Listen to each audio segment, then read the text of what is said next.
Hello, this is Anirban Bhattacharya and welcome to new video of my channel. So এই ভিডিওতে আমি কথা বলবো দিবুক 2021 সিনেমাটা নিয়ে, যেটা ডিরেক্ট করেছে JK।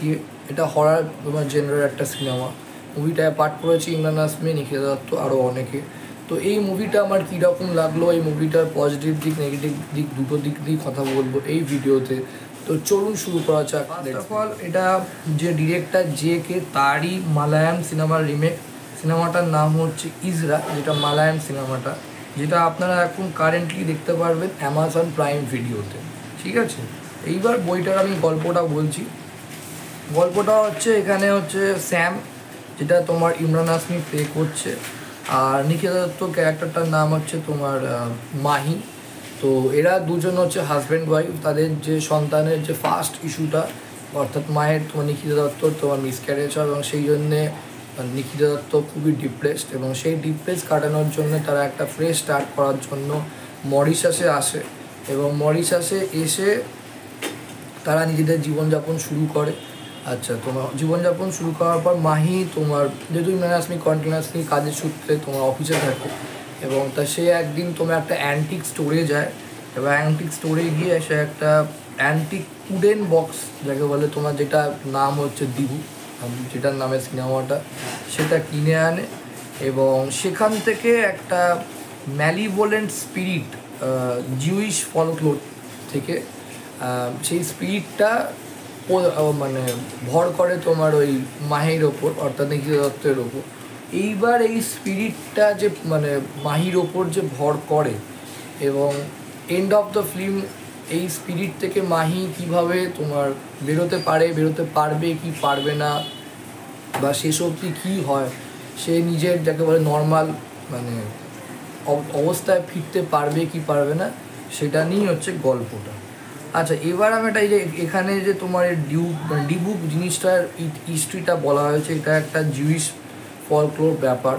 এবং এই ডিবুক বক্সটার মধ্যে যে স্পিরিটটা আছে, সেই স্পিরিটটা কোথা থেকে এলো, কিভাবে এলো, তার একটা ব্যাক স্টোরি আছে, সেটা এখানে দেখানো হয়েছে বলবো। আর তারপর তোমার যে তোমার এই ওকে যে তোমার আত্মাটা থেকে বেরোতে পারবে কি পারবে না, সেটা নিয়েই তো মেনলি গল্পটা। তো ধরুন, এখানে গল্পটা যে চিন্তাভাবনা, এই যে দিবুক ব্যাপারটা আমি জানতাম না প্রথমত। হ্যাঁ, এটা বোঝা যাচ্ছিল রিলেটেড টু তোমার জিউইশ ব্যাপার, কিন্তু জিনিসটা কি সেটা ভালোভাবে দেখিয়েছে, আমি বলবো ইন্ট্রোডাকশন করে দেখিয়ে দিয়েছে ভালো করে, যে এই দিবুক জিনিসটা কি, দিবুক জিনিসটা কোথা থেকে এলো, তারপর তোমার এই যে দিবুক অ্যান্টিক উডেন বক্সটা তোমার কোথা থেকে এলো, এবং তার মধ্যে কার স্পিরিট আছে সেটাও ভালোভাবে দেখিয়েছে। বাট আমি প্রবলেমটা যেটা হয়েছে, যেটা আমার নেগেটিভ লেগেছে, সেটা হচ্ছে অরিজিনালিটির খুব অভাব মুভিটার মধ্যে। জেনুইন যে স্কেয়ার্স, মানে ধরুন আপনার দেখলে ভয় লাগবে, আমি এটা বলবো না যে ভয় নেই, মুভিটার মধ্যে ভয় আছে, অনেকই ভয় আছে, মানে আছে, কিন্তু সেই ভয়ের যে সিনগুলো খুবই সীমিত যাকে বলে। এবং মানে ধরুন ওই 1-2 মিনিট, 2-3 মিনিট, মানে ক্লাইম্যাক্সের সিনটা একমাত্র আমি বলবো প্রচণ্ড খুব ভালো হয়েছে।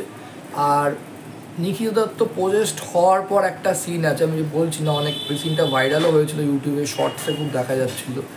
তো সেই সিনটা বেশ ভয়ের আছে বলবো, কিন্তু সেরকম মানে যতটা ভয় পাওয়ানো দরকার, আমি হলিউড ফিল্মের সাথে তুলনা করছি না। এখন আপনি যদি বিশাল ভয় পেয়েছেন, তাহলে আইটি দেখুন, কনজারিং দেখুন, ঠিক আছে বলবো, হ্যাঁ। কিন্তু নতুন যে সিনেমাগুলো হলিউডে বেরিয়েছে রিসেন্টলি, সেগুলো মারাত্মক ভয় রয়েছে। বাট আমি ওইটাই বলবো, অরিজিনালিটি আর জেনুইন স্কেয়ারের খুব অভাব আছে। এবং কোথাও একটা মানে আপনি মুভিটা ছোট সিনেমা, বেশি বড় না, 1.5 ঘন্টা, কেউ 1 ঘন্টা 45 মিনিটের সময় আপনি বুঝতেই পারবেন বইটা যেরকম এগোবে, যে স্টোরি লাইনটা অ্যাকচুয়াল কী, যেমন কী এন্ড অফ দ্য সিনেমা কী হতে চলেছে, আপনি প্রেডিক্ট করে নিতে পারবেন। আর ফিল্মটার যে পেসিংটা, সেই পেসিংটাও খুব মানে একটু স্লো, যাকে বলে আস্তে আস্তে করে বইটা ডেভেলপ করে। আর ইমরান হাসমির যে ক্যারেক্টারটা, মানে ও যে অফিসে কাজ করে, একটা কেমিক্যাল অফিসে, রেডিও অ্যাক্টিভ মানে এরকম বায়োকেমিক্যাল না ফ্যাক্টরিতে কাজ করে বলবো। তো সেটার যে অফিসের একটু ব্যাকগ্রাউন্ড বা অফিসের কোনো ক্যারেক্টার, খালি বস আর ইমরান হাসমিকেই দেখানো হয়েছে। আচ্ছা, ওর যে কাজটা কী সেটা একটু ডিটেলিংয়ে বললে আমি বলবো ভালো হতো। মানে আর হচ্ছে তোমার কিছু কিছু সিন খুব খাপছাড়া লেগেছে, একেবারে ঠিক প্রপার মানে এস্টাবলিশড হয়নি সিনগুলো। আর মানে বিল্ড আপ এবং ইম্প্যাক্টের খুব অভাব আমি বলবো। ক্যারেক্টারগুলো আমি মনে করি একটু আন্ডার ডেভেলপড হয়েছে, স্পেশালি অ্যাটলিস্ট ও যে অফিসে কাজ করছে এবং সেই অফিসটার একটুখানি ডিটেলিং দেওয়া, অফিসে যে কাজটা করে সেটা কী কাজ করে তার একটু ডিটেলিং দেওয়া, বা ওই মিসক্যারেজ যেটা হচ্ছে সেটাও একটু দেখাতে পারতো যে তাই কারণে একদম স্টার্ট করছে যাকে বলে ওরা ও পুরো মানে ওয়াইফ খুব ডিপ্রেসড, তাই জন্য ইমরান হাশমির ওয়াইফকে ভালো মানে একটু ফ্রেশ স্টার্টের জন্য মরিশাসে নিয়ে আসছে। আর ওখানে অফিসে যাকে বলে মানে অফিসটা মানে নিজের অফিসটা শিফট করছে এরকমভাবে, ওখানে আরেকটা মানে ওই একই যে কোম্পানিতে কাজ করছে একই কোম্পানি আছে সেখানে কাজ করবে, এই হচ্ছে। কিন্তু কোথাও না কোথাও ক্যারেক্টারগুলো ঠিক আন্ডার ডেভেলপড হয়েছে। প্রপার মানে ডেভেলপড হলে আমি বলবো মুভিটা আরও বেশি ভালো হতো, আর জেনুইন স্কেয়ারটা যে একটু বেশি হতো তাহলে সিনেমাটা অনেক বেশি ভালো লাগতো, এই হচ্ছে ব্যাপার। আর প্রপার অ্যাটমসফিয়ারিক টেনশনেরও খুব অভাব হয়েছে আমি বলবো, মানে যেরকম ভয়টা তো একটা টেনশন ক্রিয়েট করতে করতে দেন ভয়টা সাডেন কিছু তারপর তো মানুষকে ভয় দেখানো হয়, তো সেই যে অ্যাটমসফিয়ারিক টেনশনটা ধরুন এমন একটা মানে আস্তে আস্তে যাচ্ছে যে কিছু একটা হচ্ছে, কিছু জিনিস ভালো বলবো মানে ও হুট করে মানে এগোচ্ছে, হঠাৎ করে আলমারির মধ্যে যে স্পিরিটটাকে পোজেস্ট করেছে সেই স্পিরিটটাই সামনে দেখানো হচ্ছে, তো সেটা খারাপ না। কিন্তু ওই টেনশন ক্রিয়েটের একটু সময় নিয়ে টেনশনটা ক্রিয়েট করতে পারত তাহলে হয়তো ওই স্কেয়ারটা আরও বেশি ফুটে উঠত। তো এই পয়েন্টগুলো আমার খুব নেগেটিভ লেগেছে, এই নেগেটিভ পয়েন্ট না থাকতো তাহলে মুভিটা আমার মনে হয় ভালো হতো।